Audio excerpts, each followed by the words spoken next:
warahmatullahi wabarakatuh. Ya Allah, ya Rabbi, panjenengan kula tangisi, kula nyuwun disakeni, dosa kula nyuwun diampuni. Para santri, putra lan putri, mulai iki sregep ngaji kanggo sangu yen wis mati, yen ditimbali marang Gusti kabeh manungsa bakal mati, yen wis mati terus diadusi diwuduni yo dimenyai dipotong karo kain mori dicekatil terus disolati dilebokke ning jero sepuri dikubur ning jero bumi jero kuburan rasane wedi sing lawak kabeh padha bali ora ana sing gelem ngancani ora ana sing gelem nunggoni amale kurang bakal rugi. Ya Allah, ya Rabbi, panjenengan kula tangisi, kula nyuwun disakeni, dosa kula nyuwun diampuni. Menjelaskan pertanyaan dari Rian tadi tentang adakah makhluk halus atau selain manusia, maksudnya makhluk halus yang muslim itu ada. Muhair bin Akhbar. Muhair bin Akhbar itu satu keluarga, jadi istrinya, anaknya turun temurun dia muslim mulai zamannya Nabi Nuh alaihissalam sampai nabi-nabi lain berganti nabi sampai nabi yang terakhir Nabi Muhammad Shallallahu Alaihi Wasallam. Itu Muhair bin Akhbar dia muslim, jadi menyatakan keesaannya kepada Allah seperti yang diterangkan di dalam surat Jin ayat 1 dan 2 itu tentang jin yang menyatakan menyatakan keesaan kepada Allah. Jadi menyatakan tauhid, intinya seperti itu di ayat 1 dan 2 surat Al-Jin. Itu diriwayatkan seperti ini. Zaman dulu, zaman menjelang musim haji itu ada berhala yang mana dilulukan, yang pada saat itu zaman berhala. Jadi yang berhala itu anak Walid, yang mana dilulukan pada zaman dulu. Nah itu terus berhala itu dimasuki setan yang mana berhala itu mempengaruhi Walid dan kelompoknya, yang mana menjelek-jelekan Rasul Nabi Muhammad, jelek-jelekan, pokoknya difitnah dan lain-lain dari berhala yang dimasuki setan tadi. Berhala itu milik Walid.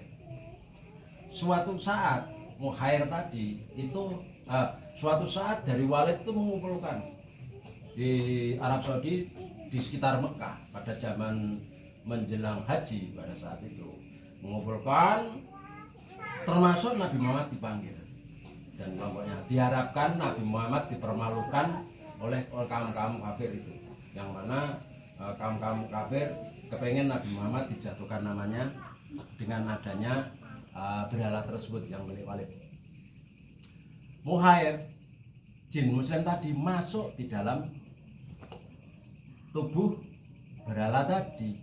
Nah, masuk berhala tadi berbicara di hadapan khalayak ramai bahwa dia menyatakan tauhid, Nabi Muhammad itu nabi yang hak dan Islam agama yang hak. Intinya seperti itu. Sehingga membuat bingung dari kaum kafir tadi. Akhirnya Abu Jahal marah, berhalanya rusak, dibuanting, dihancurkan, dirusak karena gara-gara kejadian tersebut. Nah, itu intinya seperti itu. Tentang adakah jin muslim? Ada. Kalau setan tidak ada. Makanya dinyatakan a'udzubillahi minasyaitonirrajim. Jadi kadang-kadang yang dimaksudkan manusia harus berlindung dari setan, berlindung pada Allah dari setan yang begitu. Kalau jin itu sendiri ada yang muslim, ada yang tidak, campur belawur. Jin itu setan itu juga tergolong dari jin, termasuk iblis dan lain-lain. Tapi iblis, setan itu sebangsa makhluk halus yang tidak mau tunduk kepada Allah, tidak mau menyatakan tauhidnya. Yang sebangsa jin ada yang muslim, ada yang mau mentaati Rasul Allah dan Rasulnya, ada juga yang membangkang, kurang lebih seperti itu. Jadi tentang hal-hal yang seperti kadang ada yang menyatakan oh ini sebangsa jin, ini sebangsa setan dan lain-lain. Sebab jin itu juga nggak mesti non muslim, kan ada juga yang bertauhid pada Allah seperti yang diterangkan di dalam surat jin ayat 1 dan 2. Terus oh ya, sekalian ku beritahukan ulang untuk muslim, baik laki-laki dan perempuan, saya ulangi, kalau kencing harus jongkok, laki-laki maupun perempuan, anak kecil maupun dewasa, keluarga, siapapun dikasih tahu jangan biasakan kencing berdiri. Mungkin aku waktu kecil kencingnya berdiri saat kecil, tapi setelah dewasa, setelah tahu agama, kencing harus berjongkok. Karena satu, kencing itu membahayakan bagi tubuh kita. Kalau kita kencing berdiri, misalkan cipratan dari kencing, najisnya kita, kalau kita mau sholat dan lain-lain malah bisa kena najis. Tapi kalau jongkok tidak, baik laki dan perempuan. Kalau makanya ada kalanya kan pada umumnya laki-laki yang suka kencing kan berdiri, itu laki-laki, perempuan ya ada tapi bukan persentase kecil. Tapi kalau laki-laki yang kencing berdiri kan selalu ada, selalu kencing harus jongkok. Satu, karena kalau jongkok itu sendiri bagus untuk kesehatan, kencingnya akan habis. Tapi kalau berdiri kadang kencingnya tidak bisa habis setelah cebok. Untuk sholat, untuk rukuk kadang dia masih bisa menetes, dan itu menjadikan najis dan membahayakan bagi diri kita sendiri. Tentang agama, tentang kita menjalankan ibadah itu akan membahayakan diri kita sendiri kalau sampai kita masih punya najis. Ingat itu. Jadi kencing baik laki-laki maupun perempuan, besar maupun kecil, harusnya jongkok, harus itu jongkok kan gitu. Jangan sampai kencing berdiri, karena kencing berdiri akan nyiprat ya, istilah kena lantai kesana kemari. Apalagi kalau pakai celana, celananya nggak jinjing tinggi kan akhirnya kena celana terus buat sholat dan menjadikan najis. Saya ulangi lagi, kencing baik laki-laki dan perempuan harus jongkok, anak kecil maupun dewasa. Bagi anak-anak yang punya anak dan cucu juga harus diberitahu, upayakan latihlah dari segini mungkin kencing itu harus jongkok. Di samping suatu untuk demi kesehatan, itu ala Rasul seperti itu, anjuran Rasul seperti itu. Dan itu samping untuk kesehatan diri sendiri juga, najis itu akan membahayakan untuk kita juga. Terus ini mohon doanya Ibu Sari ini Rumaya di Polo yang sakit, semoga lekas sembuh. Bismillahirrahmanirrahim. Alhamdulillahirobbilalamin. Allahumma sholli ala Muhammad wa ala ali Muhammad. Allahumma sholli ala Muhammad wa ala ali Muhammad. Allahumma sholli ala Muhammad wa ala. Nah, istilahnya mohon barokah Fatihah kepada Ibu Sari ini Rumahnya di Polo, semoga penyakitnya lekas sembuh. Al-Fatihah.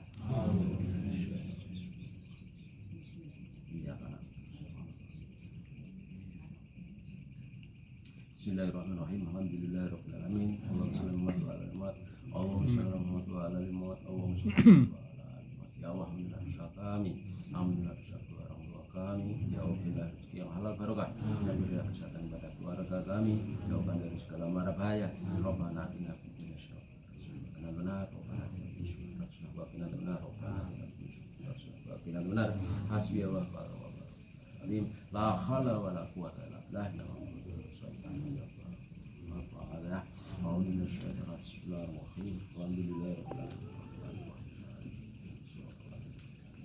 Yang sakit kudu akan lekas sembuh, yang sehat kudu akan semakin sejahtera selalu, yang usahanya terpuruk, rezekinya seret dan lain-lain usahakan lancar, kudu akan semoga lancar semuanya, rezeki maupun kesehatan badannya.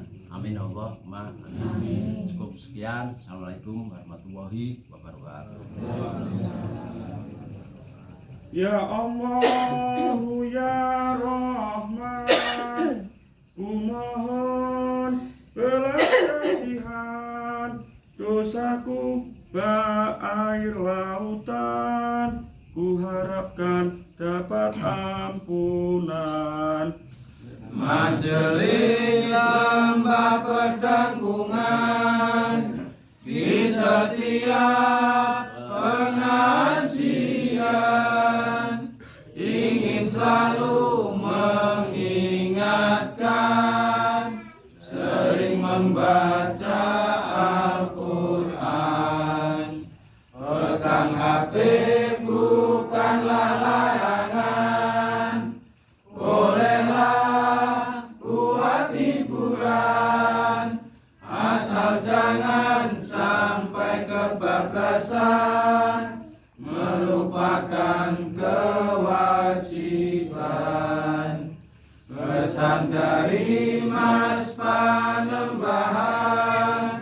kematian bagaikan arisan, tiap insan pasti mendapatkan, duluan atau belakangan. Bedanya ini kawan, arisan ingin dapat duluan, kematian ingin belakangan. Itulah kenyataan.